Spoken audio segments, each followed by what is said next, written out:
Bonjour, je m'appelle Lobster et aujourd'hui, j'ai... Okay, let's stop. After that energetic abomination of the French language, I think I'm ready to start the video. Anyway, this is Flappy Bird Minecraft. This is me. I'm Lobster. I'm going to, number one, give credit where it's due.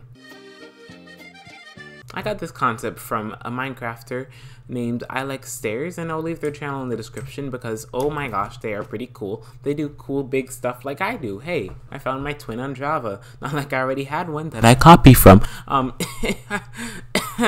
Anyway, yeah, this is a cool thing. But pretty much he made this on Java first. Then I pretty much said, hey, let me do what I always do and let me bedrockify this and let me make this really cool and compact it even more than the Java edition version. So yeah, this is the final product, Flappy Bird in Minecraft.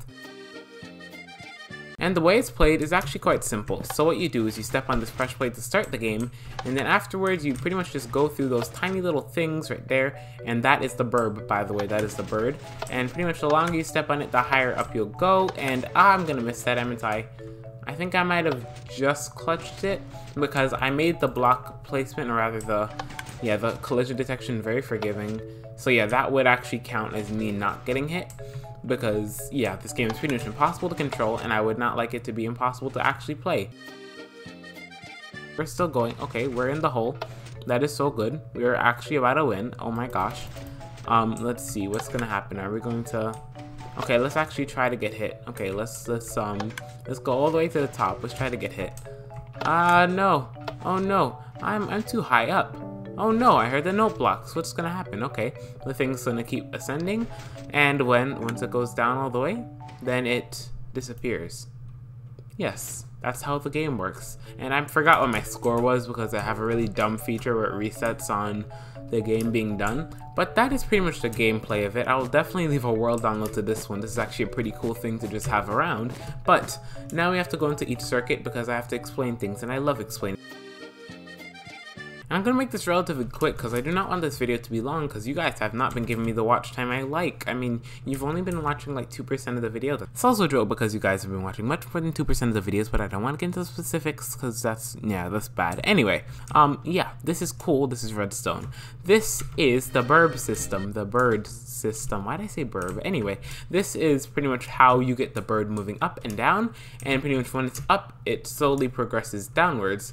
And that's pretty much how this whole thing works. So the way we do that is since we have 9 levels, actually no, we have 8 levels, so 1, 2, 3, 4, 5, 6, 7, 8. Since we have 8 levels that the bird's going to be on, we're just going to use a dropper with, okay, it has 9 items in it, but it's programmed in the way with some cool comparative subtraction stuff that I won't really get into. It's coded in the way that we have 8 levels, and then the 8th one and the 9th one, so when 8 and 9 totems are in the last dropper, it just both counts as this top one, since we don't have a canceling circuit right here, which is what this is. And then pretty much the way that we get it upwards is by, number one, stopping this clock that's constantly running, and I'll get into why this line is right here later, but this clock is pretty much constantly running to cause this to digress. So if there are items in here, they will eventually all drain into this dropper right here, and I can actually demonstrate that by putting some of the items in the first dropper. They will digress to the back one. Well, not all the way because it's stupid, but anyway, they're gonna pretty much just go to the last one, and I don't know why I'm being really stupid right now, but yeah, there you go. And I'll get into that system later. I'm sorry for being weird and klutzing up.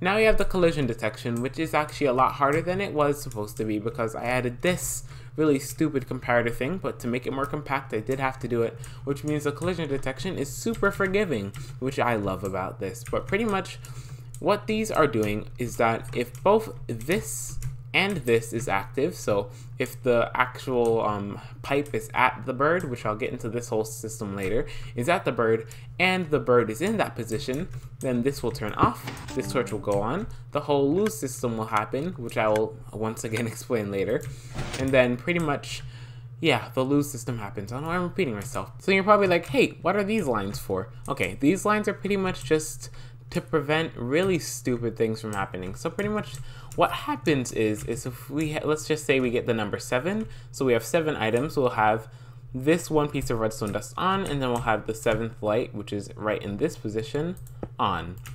But let's say we go up to 8. We'll have this dust on and this dust on right here, which means that if we're at any level, we'll have all the things down, or rather all the things below it. This torch will be off and all of them below it, which is no good. That pretty much means the AND gate will not be functional, and it'll be dumb. It'll be really dumb and really stupid, which is why we have this extra piece of redstone dust here. If this is also activated, then we take an output from it, and then we extend this piston right here. And okay, what if you're saying, okay, what if that extends and hits this block first, and then it extends slightly after? Like one tick after, one redstone tick after.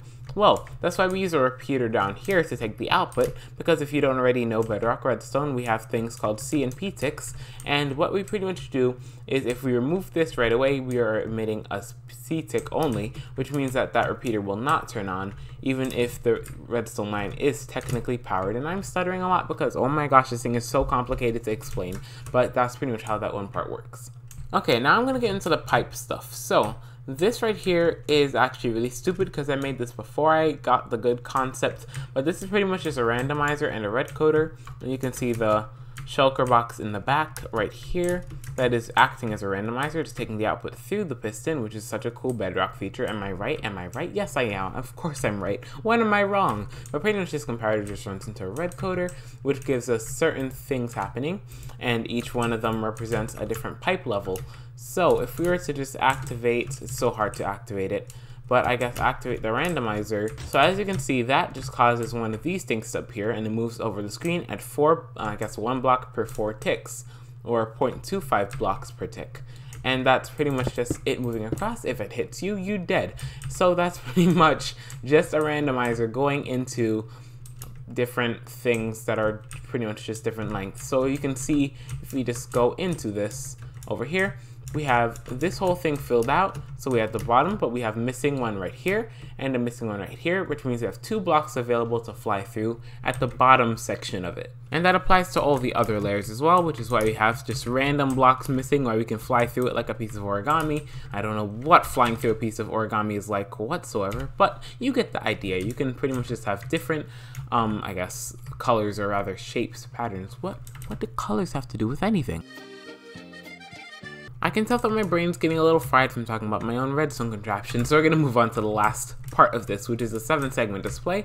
And pretty much what this is a bunch of signal strength counters looped up to this thing. So pretty much if you get 1, then it just activates this dropper right here, tells the signal over 1. I already went over these in a past video, which is my dino game thing, my massive dino game thing, but pretty much this is just a signal strength counter.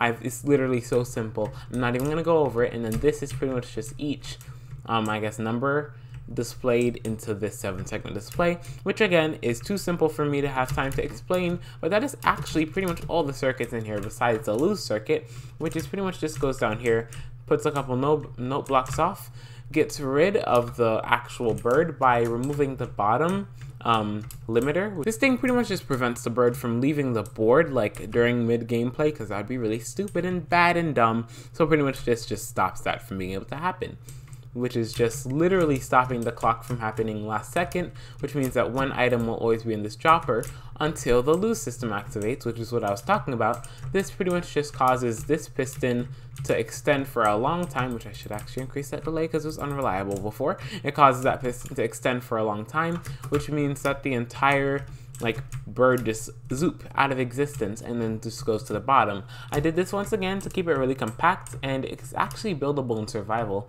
It's not really too difficult to build in survival either, and it's not expensive. I only use I'd say 15 observers at max, so it's pretty cheap altogether.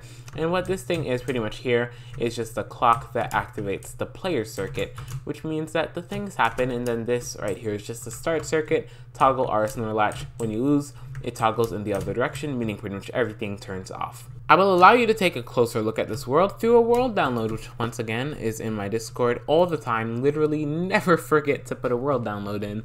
Have never had to be reminded by anyone to put a world download in my videos. But yeah, it's going to be in my Discord. I do hope you enjoyed the video, but also one thing I wanted to mention in this video is if you know somebody that likes redstone or likes Minecraft in general, just tell them about my video. I want to hit 1,000 subscribers because I just want that number. It's so satisfying and it's so good. And also, I've been working very hard on my content lately, so I deserve it. But YouTube doesn't care what I've been working on. All they care about is money. But yeah, pretty much just tell a friend about me because I'm a cool boy. But that's pretty much it. So bonjour, bonjour, bonjour, bonjour, bonjour, bonjour, bonjour.